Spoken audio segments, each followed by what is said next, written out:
عثمان خانه جوړې دي څنګه ده؟ هرات خانه ټوخه خو مې بنده شوه لږ د ساه مسله لا شته. ټینشن یې مه کوه خدای مهربانه وي حساب به دې خدای بند کړي. یاره ډاکټر صاحب ته ما وګورئ چکور چکور یم.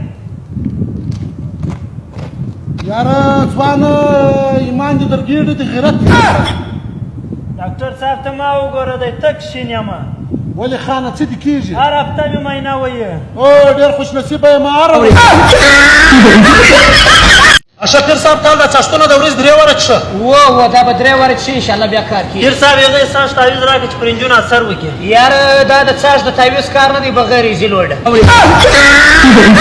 خبرای ماشال نمبر بند کړی دماغ راغلی ولې بند کړی دی نمبر؟ یاره نمبر یې په دا بند کړی دی پرون دلته یو انجینر راته کتل نو ما په سلفي باندې نمبر ولیکي واري مکې هغه د ناځوانه لور لاړه دی برګر فرانیا وایي اوس نو برګر والا بار بار ټلیفونه کوي وایي برګر څنګه وخوړ.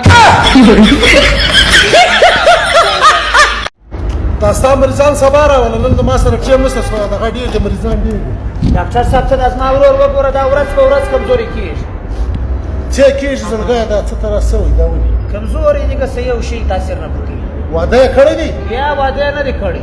بس د دې یو علاج دی لاسونه یې ور وتړئ.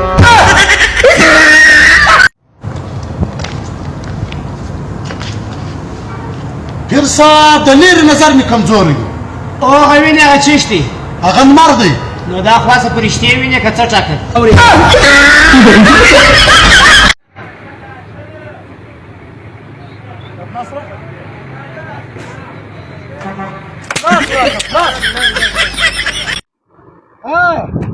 څنګه ساکشنیان دي؟ ته درځه پسې وګرځې چې پیدا یې کړو. دا دې نه دي پیدا کړي؟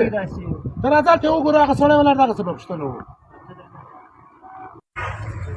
تا به زما کوچنیان نه لیدلي. واټ دغه زما زوی خل دی. دا ته څه ور معلومه ده چې دی غټ دی په خپله وسله ول یو چلوي یو غټ.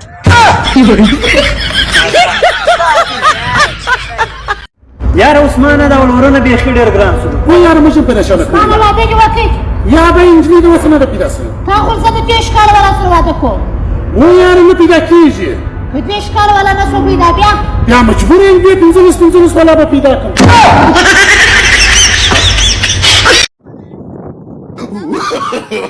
No, no, no, no.